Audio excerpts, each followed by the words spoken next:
Caviar, also known as black gold, comes from sturgeon. This is the most expensive fish in the world. There's only 3 farms in the world that actually have these. The eggs of this fish, called as roe, sells for thousands of dollars per kilogram and is harvested on a farm. Each year, 28 tons of caviar are produced. But how is caviar made? We visited a sturgeon fish farm to find out the process of crafting this luxurious delicacy. Caviar is a delicacy made from the eggs of a female sturgeon, destined to be savored by rich palates. Sturgeon is a fish that resides in temperate or cold waters. 90% of the world's caviar production comes from the Caspian Sea basin, with about half of it from Iran. During the French Revolution, chefs began using it in their recipes, marking the onset of its popularity. Over time, this culinary delight gained favor with the noble class in the 20th century. Despite its historical journey, it remains a nearly inaccessible food for many people worldwide. Despite advances in agriculture, fishing, and production technology, the practice of collecting fish roe has not changed much, and methods are passed down from generation to generation. Today, the caviar production process is very similar in many parts of the world, but producers have chosen to apply their own methods using processing plants with the goal of offering quality caviar, always meeting health standards. The traditional technique has become somewhat controversial as it involves the sacrifice of the fish to harvest their eggs. Although the Caspian Sea and the Black Sea produced much of the world's caviar for a long time, farm-produced caviar has now become popular due to the decline in wild sturgeon populations due to overfishing. Sturgeon is one of the oldest species on the planet.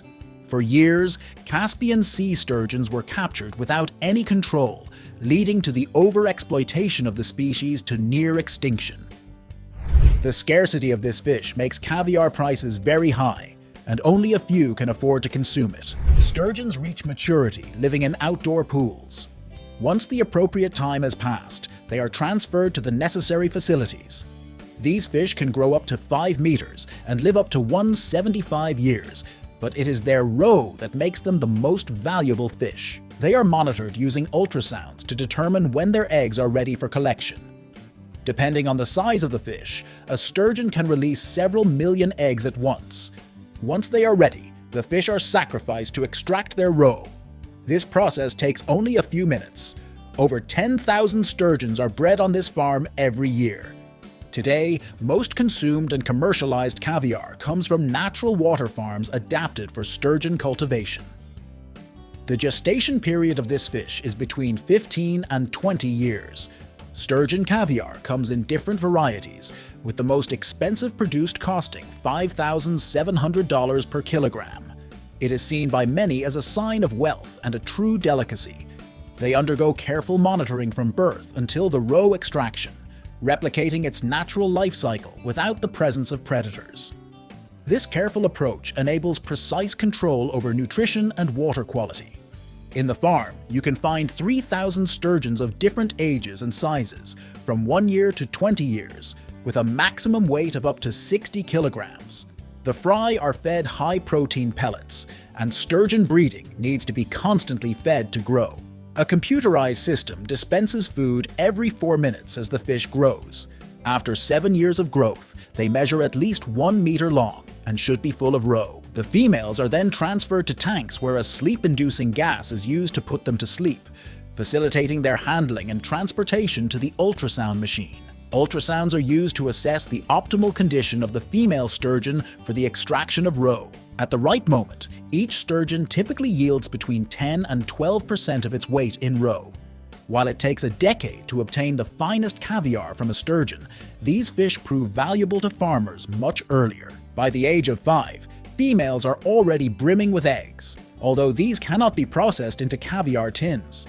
Instead, they are utilized for breeding the next generation of sturgeons. The challenge is to extract the eggs without harming the valuable fish.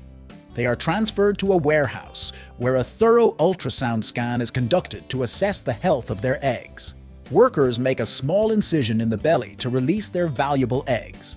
The process of breeding the eggs begins by mixing them with the sperm of a male sturgeon. Once the eggs hatch, the larvae are taken to fresh water to grow. Sturgeons take between 8 and 20 years to produce their eggs, depending on their species. At the top of the chain, is the beluga sturgeon, which takes 20 years to mature. The sturgeon is sacrificed, its belly is opened, and the roe sac is carefully extracted. The roe undergoes a meticulous sorting process based on size, firmness, and appearance before being prepared for processing and market distribution. The ovaries, filled with roe, are cleaned and transported in a bag to a refrigerated room with filtered air. This is just one of the 2 ovaries of a Siberian sturgeon. This cluster of eggs will become caviar. They are extremely fragile and require very careful handling to separate them from the membrane. This worker carefully floats the roe against a metal mesh, removes the tissue that will be used for compost, and lifts the screen, revealing the thousands of delicate eggs. Later, they are quickly rinsed with cold water to remove any impurities, such as remnants of broken eggs or tissue residue. Using tweezers, any pieces of membrane and broken roe are meticulously removed until the roe reaches a state of purity and perfection. The cleaned roe is then poured into a fine sieve, the drained caviar is weighed, and salt is added in a precise ratio of 35% of the caviar's weight. This exact measurement not only enhances the aroma of the caviar, but also significantly prolongs its shelf life. Later, the roe is put on ice for about 6 minutes to absorb the salt. The salt absorbs more moisture, so it is drained once again. Excess moisture is carefully removed with a paper towel. The caviar is then packed into a tin and compressed to eliminate any air pockets that may lead to oxidation or deterioration. In large-scale commercial industries, this process is conducted in a vacuum to prevent the mixing of caviar from different specimens. Each tin receives a label specifying the batch of that fish and its subsequent marketing date. All packaged caviar is stored in a refrigerated chamber. The design of these cans has remained relatively unchanged in recent years, contributing to the preservation and maturation process without incurring losses. The cans are filled with a precise quantity of eggs, and the lid is pressed to extract air, compacting the eggs into a block. Crushing the eggs serves the purpose of eliminating any air bubbles, as their presence can impact the quality of the product. The lid is then sealed with a robust rubber band, ensuring the vacuum is maintained until the moment of commercialization. If you want to know how Kit Kat chocolate is made, watch the video on your screen. Like the video if you have enjoyed it and share it with your friends. Also, subscribe to this channel by activating notifications to continue learning. Thank you for watching.